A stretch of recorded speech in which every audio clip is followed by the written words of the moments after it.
Hello dear student, this is Aman sir and you are watching technical preparation. तो स्वागत है आपका हमारे चैनल में। तो जैसा कि मैंने आपको बताया था कि यूपीपीसीएल में हम कुछ टेक्निकल तैयारी करने वाले हैं आईटीआई इलेक्ट्रीशियन संबंधित। तो स्टार्ट करते हैं कुछ क्वेश्चंस के साथ। मैं आपको कुछ प्रीवियस ईयर के क्वेश्चंस से कॉन्सेप्ट लेकर के बताऊंगा, ये चैप्टर वाइज भी बताऊंगा और बीच बीच में कुछ पेपर्स भी हम सॉल्व करेंगे। तो अभी के लिए मैं आपको कुछ क्वेश्चंस बताता हूं। जैसे कि सबसे क्वेश्चन एक उठाते हैं ट्रांसफार्मर से। यहां पर पूछा गया था for step up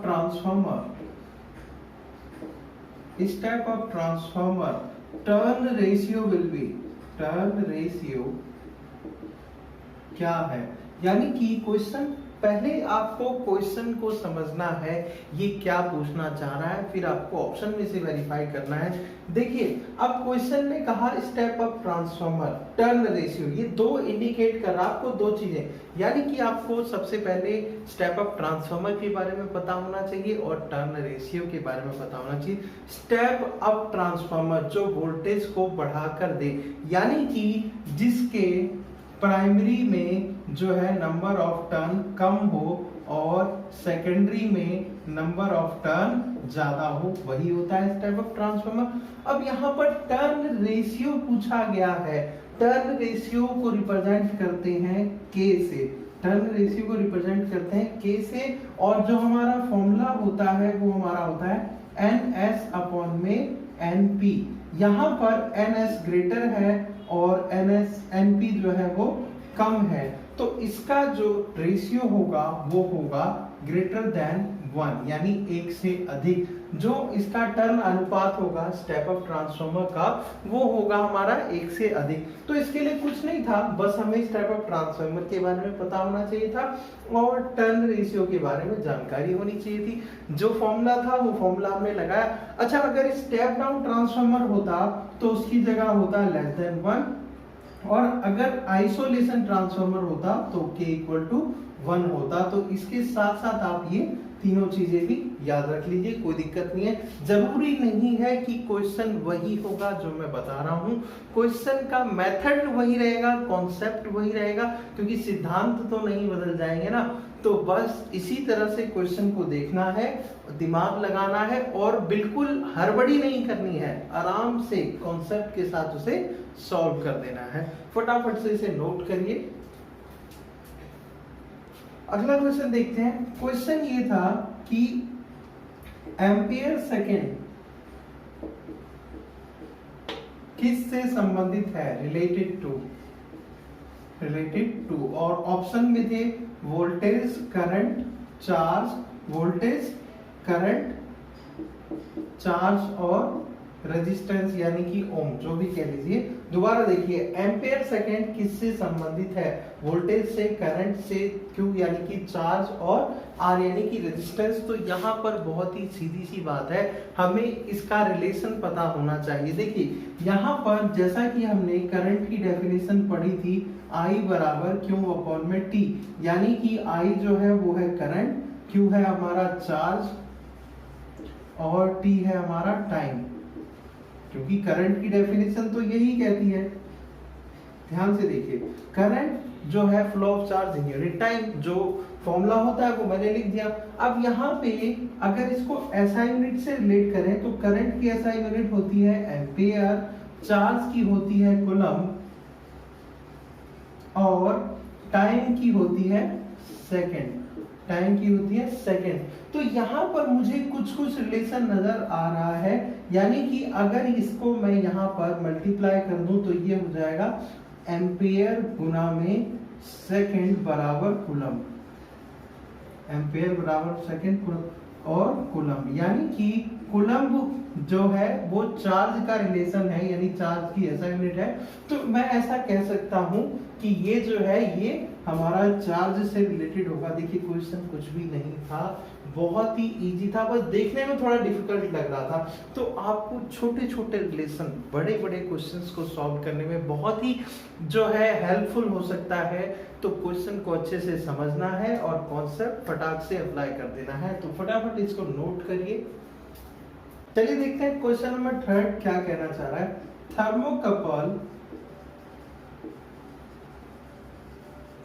is used to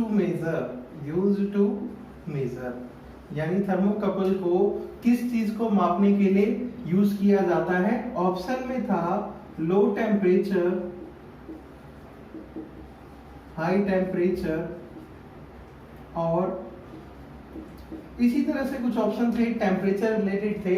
कोई बात नहीं, तो यहाँ पर थर्मोकपल और मेजरमेंट की बात चल रही है। देखिए सबसे पहले आपको ये पता होना चाहिए कि थर्मोकपल क्या फिल्म है। यानी कि जैसे कि अगर हम थर्मोकपल के बारे में समझते हैं तो two dissimilar conductor is used to measure some temperature, यानी ये टेम्परेचर को मापने के लिए प्रयोग में लिया जाता है। दो अलग अलग प्रकार की वस्तुएं यानी कि जो कंडक्टर होते हैं वो प्रयोग किए जाते हैं, जिसमें एक वोल्टेज जनरेट होता है। थर्मोकपल आपने पहले भी पढ़ा होगा। वोल्टेज जो जनरेट होता है उससे फिर हम टेम्परेचर का मेजरमेंट करते हैं, और इसका जो रेंज होता है वो होता है -200 टू 25,000 केल्विन, ये इसकी रेंज होती है। ये भी आपको याद रखनी है। ये हाई टेम्परेचर को मेजर करने के लिए यूज होता है। तो बेसिकली आपको ये याद रखना है कि thermocouple is used to measure high range of temperature. तो ये आपको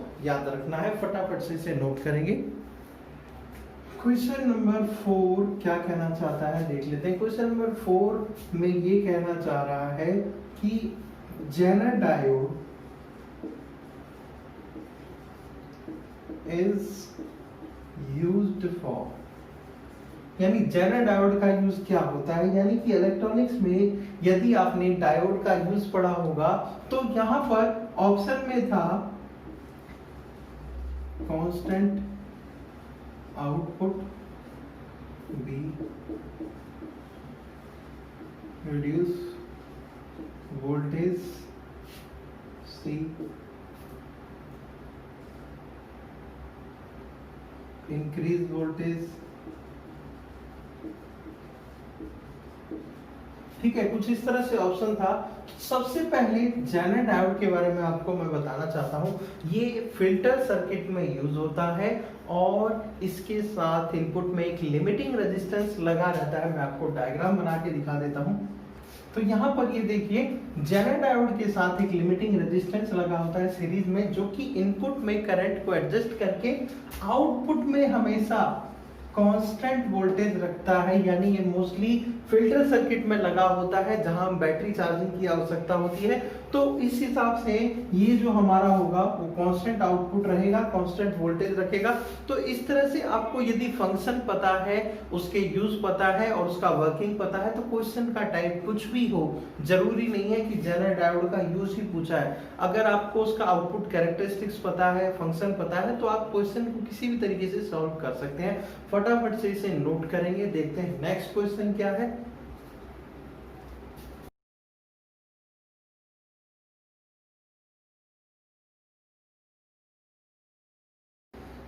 तो यहाँ पर जो फिफ्थ क्वेश्चन है वो क्या कहना चाहता है, किसी चालक का तापमान बढ़ने के साथ साथ जो है रेजिस्टेंस में क्या बदलाव होगा। यानी what changes of resistance in case of conductor when temperature changes, यानी तापमान बदल रहा है कंडक्टर के केस में।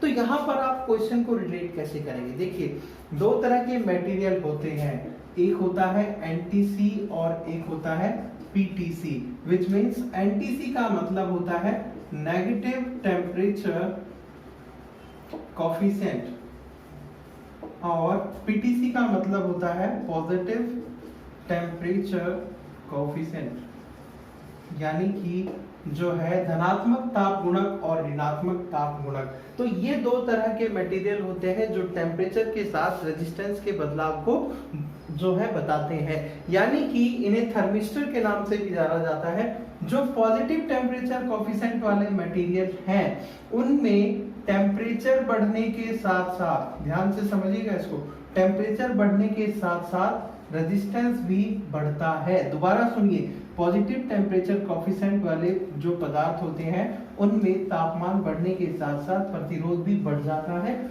और जो ये ऋणात्मक है यानी नेगेटिव है, इसमें टेम्परेचर बढ़ने के साथ साथ जो है रेजिस्टेंस डिक्रीज होता है, या इसका उल्टा रिलेशन आप कह लीजिए। तो यहाँ पर जो कंडक्टर है, conductor is a PTC material, conductor एक पॉजिटिव टेम्परेचर कोफिशिएंट मटेरियल होता है। तो यहाँ पर आप कह सकते हैं कि चालक का तापमान बढ़ने के साथ साथ रेजिस्टेंस भी बढ़ेगा, क्योंकि यह एक तरह का पीटीसी मटेरियल है। और हाँ, एक चीज और ध्यान रखिए, जरूरी नहीं है कि सभी चालक का सेम रिलेशन रहे, कुछ में वेरिएशन भी होता है, लेकिन हमें क्वेश्चन के हिसाब से कॉन्सेप्ट जो है इसी तरह से लगाना है। फटाफट से नोट करिए, चलते हैं आगे।